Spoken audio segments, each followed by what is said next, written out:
அல்லாஹுடைய அரசின் நிழலை தவிர வேறு எந்த நிழலும் இல்லாத அந்த நாளில் அல்லாஹ் 7 கூட்டத்தார்களுக்கு நிழல் கொடுக்கிறான். அதிலே ஒருவர் அல் இமாமுல் ஆதில் என்று நபிகள் நாயகம் ஸல்லல்லாஹு அலைஹி வஸல்லம் அவர்கள் சொல்லுகிறார்கள். நீதமாக நடந்த ஒரு ஆட்சியாளன், தலைவன். நீதி என்றால் அதற்கு இவர் ஒரு நீதமான் என்று இந்த உலகம் அடையாளம் காணுகிற வகையிலும், அல்லாஹ் விரும்பக்கூடிய வகையிலே நீதி கொடுத்து நீதத்தோடு வாழ்ந்த ஒரு மனிதனாகவும் அந்த மனிதன் இருப்பான். சமுதாயத்திற்கு தலைமை தாங்கினாலும் சரி, ஒரு சமுதாயத்தை வழிநடத்துகின்ற மிகப்பெரிய ஒரு ஆட்சி பொறுப்பை சுமந்திருந்தாலும் சரி, அல்லது ஒரு தனி மனிதனுடைய விவகாரமாக அது இருந்தாலும் சரி, தனக்கும் தன் குடும்பத்தாருக்கும் இடையில் இருக்கின்ற விவகாரமாக இருந்தாலும் சரி, அதிலே நீதமாக நேர்மையாக நடந்து கொள்ளுகிற ஒரு மனிதனாக அவன் இருந்தால் அவனுக்கு நிச்சயமாக மறுமை நாளில் அல்லாஹுடைய அரசின் நிழல் கிடைக்கும். சகோதரர்களே, நீதமாக நடக்கின்ற ஒரு மனிதன் தான் ஆட்சி பொறுப்பை சுமந்திருந்தாலோ அல்லது நீதி வழங்குகின்ற அந்த பொறுப்பை சுமந்திருந்தாலோ, தனக்கு சார்பாக இருக்கிற மனிதர்களுக்கு ஒரு நீதியையும் தனக்கு பிடிக்காதவர்களுக்கு மற்றொரு நீதியையும் கொடுக்கிறவனாக இல்லாமல், தன் தாயாக இருந்தாலும் தகப்பனாக இருந்தாலும் தான் பெற்று வளர்த்த தன் சொந்த பிள்ளைகளாக இருந்தாலும் தனக்கு மிக நெருக்கமான உறவுகளாக இருந்தாலும் அதிலே நீதி நியாயம் என்று ஒன்று பார்க்கப்படுமாக இருந்தால், இவன் நியாயமானவனா அநியாயமானவனா என்று பார்த்து அந்த மனிதன் நடக்கிறவனாக அவன் இருக்கிறான் என்றால், நிச்சயமாக இந்த உலகத்திலே எத்தனையோ பாவங்களும் குற்றங்களும் தீமைகளும் இந்த உலகத்திலே இல்லாமல் போயிருக்கும். இன்றைக்குள்ள ஆட்சியாளர்களை எடுத்துக்கொண்டாலும் சரி, அல்லது நீதி வழங்குகின்ற நீதமான்களை எடுத்துக்கொண்டாலும் சரி, அவன் யாருக்கு சப்போர்ட் பண்ணுவான்னு கேட்டா, உலகத்தில் எவன் அதிகாரத்தோடு இருக்கிறானோ அவனுக்கு நீதமாக தீர்ப்பு வழங்கக்கூடியதை பார்க்கிறோம். அவனுக்கு சார்பா தீர்ப்பு வழங்கிடுவான். அல்லது தனக்கு மிக நெருக்கமான ஒருத்தனாக இருந்து அல்லது பணபலத்தை கொடுத்து விலைக்கு வாங்கப்பட்டவனாக அவன் இருந்து விட்டான் என்றால், அந்த காசுக்காக அடிமைப்பட்டு நீதி வழங்கக்கூடியவர்களை பார்க்கிறோம். அல்லது தனக்கு நெருக்கமாக இருக்கிறான் என்பதற்காக அதற்காக சார்பாக நீதி வழங்குறதை பார்க்கிறோம். எவன் பாதிக்கப்பட்டாலும் நமக்கு பிரச்சனை இல்லை அப்படின்னு கடந்து போகிறவர்களை இன்று உலகத்தில் பார்க்கிறோமா இல்லையா? பாதிக்கப்பட்டவன் யாராக இருந்தாலும் சரி, அவன் தன்னுடைய விரோதியாக இருந்தாலும் சரி, நீதி வழங்கப்பட வேண்டும் என்றால் அவனுக்குத்தான் நீதி கொடுக்கப்பட வேண்டும் என்பதில் உறுதியாக ஒரு மனிதன் நீதத்தோடு நடப்பான் என்றால், இந்த உலகத்தில் எத்தனையோ தவறுகள் இல்லாமலாகி இருக்கும். ஆனால் தவறுகள் நடக்கிறது, பாவங்கள் நடக்கிறது, கொலைகள் நடக்கிறது. இந்த உலகத்திலே அடுத்தவனுடைய சொத்துக்கள் செல்வங்கள் சூறையாடப்படுகிறது. ஆனால் அல்லாஹ் இருக்கிறான், பாதிக்கப்பட்டவன் பாதிக்கப்பட்டே இருக்கிறான். நீதத்தை எங்கும் காண முடியாத ஒரு சூழ்நிலை இருக்குமாக இருந்தால் சகோதரர்களே, இப்படிப்பட்ட ஆட்சியாளர்களுக்கு, இப்படியான நீதி செலுத்துகிற இடத்தில் இருந்து அநியாயம் செய்கிறவர்களுக்கு ஒருபோதும் மறுமையுடைய அந்த வாக்கியம் கிடைக்க மாட்டாது. நபிகள் நாயகம் ஸல்லல்லாஹு அலைஹி வஸல்லம் அவர்கள் எப்படிப்பட்ட நீதிமான் தெரியுமா? எப்படி நீதி வழங்குவேன் என்று சொன்னார்கள் தெரியுமா சகோதரர்களே? நீதிக்கு அவர்தான் முன்னுதாரணமாக இந்த உலகத்திலே வாழ்ந்தவர்கள். அவன் பாதிக்கப்பட்டு வந்தவன் தன் குடும்பத்திற்கு அப்பால் உள்ளவனாக இருந்தாலும் சரி, பாதிப்பு தன் குடும்பத்தானால் உருவாக்கப்பட்டிருந்தாலும் சரி, நீதத்தை நீதமாக இந்த உலகத்திலே நிலைநாட்டியவர்கள் தான் அல்லாஹுடைய தூதர் ஸல்லல்லாஹு அலைஹி வஸல்லம் அவர்கள். நபிகளும் பெருமானார் ஸல்லல்லாஹு அலைஹி வஸல்லம் அவர்கள் சொல்லுகிறார்கள், அவர்களிடத்தில் ஒரு திருட்டு கேஸ் வரும். எல்லாருக்கும் தெரிஞ்ச ஹதீஸ் தான். ஒரு திருடின ஒரு பெண்ணுடைய கேஸ் வந்துடும். ஃபாத்திமா அப்படிங்கிற ஒரு பெண்மணி திருடிடுவாங்க. அந்த கோத்திரத்தை சேர்ந்தவர்கள் என்ன செய்வார்கள் என்றால், நம்ம உள்ள திருடிருச்சே அப்படிங்கிறதுனால இதை கொண்டு போயிட்டு ரசூல்லாட்ட வழக்காக்கினா நம்ம கோத்திரத்திட பேர் என்ன ஆகும்?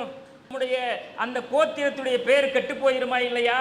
என்னடா உங்க ஆக்கல்ல எல்லாம் திருட்டு பயலா இருக்கிறாங்க அப்படின்னு கேவலமா பேச ஆரம்பிச்சிருவாங்களேங்கிறதுக்காக வேண்டி ரசூல்லாட்ட டைரக்டா பேச பயப்பட்டாங்க. அப்போ பேசினால் எடுபட வேண்டிய இடத்திலே ஒருவர் இருக்கணும். ரெக்கமெண்ட் பண்றேன்னா இவர் போயிட்டு பேசினா யார் கேட்டுக்கிருவாரு அப்படிங்கிற ஒருத்தரை தான் அனுப்பணும். அப்ப என்ன பண்றாங்கன்னா, அவருடைய வளர்ப்பு மகன் உசாமா பின் ஸைத் அவர்களை அனுப்புகிறார்கள். அனுப்பி இந்த பொம்பளை பிள்ளை விஷயத்துல நீங்க போய் கொஞ்சம் அந்த கைவெட்டுற சட்டத்தை தளர்த்த சொல்லுங்க, கையை வெட்டிட வேணாமுன்னுங்க, வேற எதையாச்சும் கொடுத்து நாம அந்த கேஸ்ல இருந்து விடுவிச்சுக்கலாம் அப்படின்னு பேசுகிறார்கள். பேசினா உசாமா பின் ஸைத் அவர்கள் அல்லாஹ்வுடைய ரசூலுடைய வளர்ப்பு பிள்ளை. ஆரம்பத்தில் ரசூலுல்லாஹ்ட பிள்ளை என்றே அழைக்கப்பட்டார்கள். ஆனால் அல்லாஹ் அதை தடுத்தான். அப்படியெல்லாம் சொல்லக்கூடாது, வளர்ப்பு புள்ளனா வளர்ப்பு புள்ளன்னு சொல்லு, அல்லன்னு அப்படி இல்லைன்னா உன்னை இஸ்லாத்தில் சகோதரன் நின்று அப்படின்னுட்டான். அப்போ அவர் வாராரு. ஏன்னா அந்த அளவு நெருக்கம் அல்லாஹ்வுடைய ரசூலோடு உசாமா பின் ஸைத் அவங்க வந்து அல்லாஹ்வுடைய ரசூல்கிட்ட பேசுகிறாங்க. யா ரசூலல்லாஹ், அவங்க எல்லாம் ரொம்ப கவலைப்படுறாங்க, கையை வெட்டிடாதீங்க, கொஞ்சம் தளர்த்தலாமே, அல்லாஹ்வுடைய சட்டத்தை தளர்த்த சொல்லி ரெக்கமெண்ட் பண்ணுறாரு. ரசூலுல்லாஹ்வுடைய முகங்கள் கன்னங்கள் எல்லாம் சிவத்து, கண்கள் சிவத்து அல்லாஹ்வுடைய ரசூல் மிம்பரிலே ஏறி இந்த சமுதாயத்திற்கு சொன்னார்கள், இந்த சமூகத்திலே நல்ல குலப்பெருமை உள்ளவர்கள், பாரம்பரியம் உள்ளவர்கள், இந்த சமூகத்திலே மதிக்கப்படுகிற கண்ணியமானவர்கள் என்று அறியப்பட்டவர்கள் தவறு செஞ்சா அவங்கள தண்டிக்காம விட்டுருவாங்க. அடிமட்டத்தில் உள்ள ஒருத்தன் தப்பு செஞ்சா பிடிச்சிக்கிட்டு கொண்டாந்து வச்சு தண்டிச்சிருவாங்க. இதனால தான் ஐயா இந்த முந்தி போன சமுதாயம் எல்லாம் அழிஞ்சு நாசமா போச்சு அப்படின்னு அல்லாஹ்வுடைய ரசூல் சொல்லிட்டு, என்னுடைய மகள் ஃபாத்திமாவை குறித்து ரசூலா சொல்லுகிறார்கள், என்ற இருதயத்துடைய ஒரு பகுதி என்ற மகள் அப்படிங்கிறாங்க.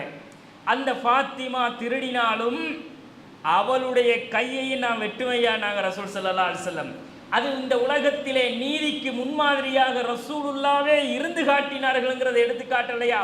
அப்படி ஒரு தலைவனடிக்கு பார்க்கலுமா? கொண்டவன் வந்து கோர்ட்டில் நிற்கிறான், கொன்றவன் தான் என்று எல்லா உலக மக்களும் தெரிகிற வகையில் அவன் குற்றவாளின்னு தெரியுது. ஆனால் கோர்ட் எப்படி தீர்ப்பளிக்கிறான்? தெரிந்து கொண்ட ஜட்ஜே அதை அவன் நிரபராதி என்று தீர்ப்பளிக்கிறது நாம் இந்த உலகத்தில் பார்க்கிறோம். அவன் குற்றவாளி தான் என்று தெரிந்து கொண்டே அதற்காக அவன் நிரபராதி என்று வாதாடுகிறவர்களை பார்க்கிறோம். இவங்களுக்கெல்லாம் எங்க அல்லாஹ் அந்த மறுமை நாளில் பாக்கியத்தை கொடுப்பான்?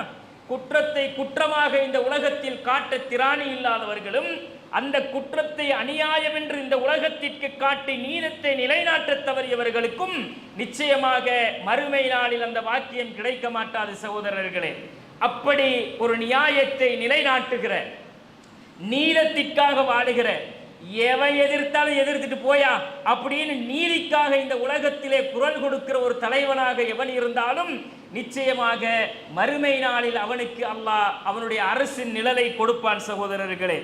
நீதமாக நடப்பது என்பது சகோதரர்களே, அல்லாஹ் இந்த உலகத்திலே மூமின்களுக்கு இட்ட கட்டளை எது? இன்னல்லாஹ யஅமுருக்கும் பில் அத்லி வல் இஹ்சான். அல்லாஹ் திருமறை குர்ஆனில் சொல்லுகிறான், நிச்சயமாக அல்லாஹ் உங்களுக்கு நீதியை நிலைநாட்டுங்கள், நல்ல முறையிலே நடந்து கொள்ளுங்கள் என்று உங்களுக்கு கட்டளை பிறப்பிக்கிறான் என்று அல்லாஹ் சொல்லுகிறான். அல்லாஹ் நமக்கு இட்ட கட்டளை அது. யார் விஷயமா இருந்தாலும் சரி, நம்ம வலது கையா இருந்திருப்பான், பக்கத்தில் உள்ளவன் நமக்கு பிடிக்காதவனா இருந்திருப்பான், அடுத்தவனை நம்மளோட எதிரி கூட்டத்தில் இருந்திருப்பான்னு வைங்களேன், அவனை நமக்கு உண்மையிலே பிடிக்காது.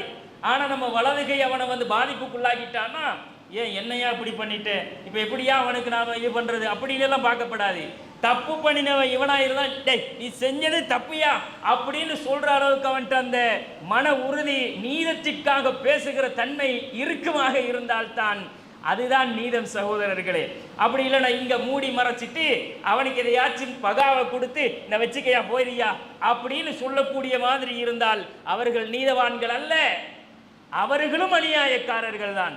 கண்ணியத்திற்குரிய சகோதரர்களே, உலகத்தில் நாம் முஸ்லிம்களாக வாழுவதாக இருந்தால் அல்லாஹ் சொல்லுகிற இந்த தன்மை நம் ஒவ்வொருவரிடத்திலும் இருக்க வேண்டும். அதை நாம் கடைப்பிடிக்கணும்.